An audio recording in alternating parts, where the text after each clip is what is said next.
I was reflecting on how crisis can lead to contact in terms of if you're in crisis, then you'd be more likely to reach out to another person.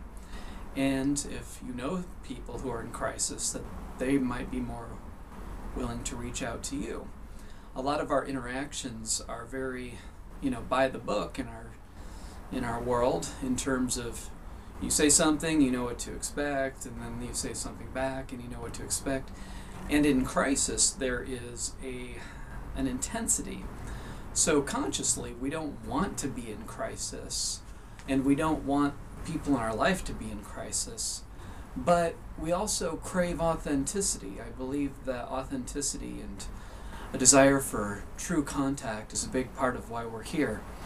So if we're in relationships in which, not just romantic, but any relationship that we're in which there is not authentic, vulnerable, trusting, clear communication, then we can unconsciously either create or attract crisis because of our desire for contact. Because when there is deep pain and deep suffering, that breaks through in communication, and it breaks up patterns of communication. It says, this is what's going on, I can't believe this just happened, and I just feel terrible, and I'm off, and this desire for contact that we have, it can occur in crisis.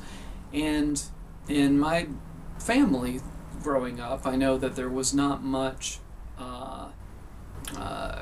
contact, emotional contact. It was kind of disengaged emotionally. So there was a time when I was 16 and I flipped my car over in a ditch, and I was safe and everything. I was protected by the universe. There was a nice little cushion of mud, so I landed gently as it flipped, and I walked out, and then I called my cousin who got me, and when I got home, my mom was very angry that I didn't call her. I didn't think she was home because I thought she was at work, and she was, very into work, and I just had every reason to assume she wasn't going to be there. So she was yelling about me not contacting her, and I asked if she was drunk, she really made her angry because she wasn't usually that expressive.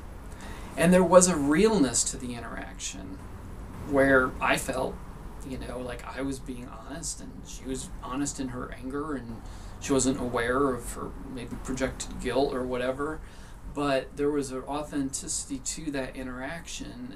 And I think that unfortunately is the kind of contact that a lot of people have in their families that breaks through the patterns of rigidity of how was school today? School was fine. How was work today? Work was fine. You know what I mean?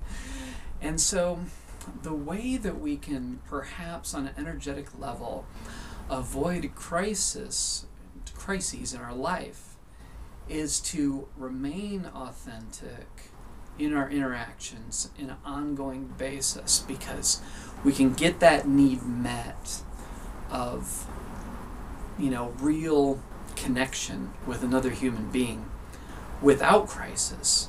And then that allows us to have that soul type craving for realness met, and therefore we don't need to create situations in our life subconsciously that lead to more intense contact because we're reaching out in our suffering and so forth. So stay real, stay authentic, and enjoy the lesser likelihood of attracting drama.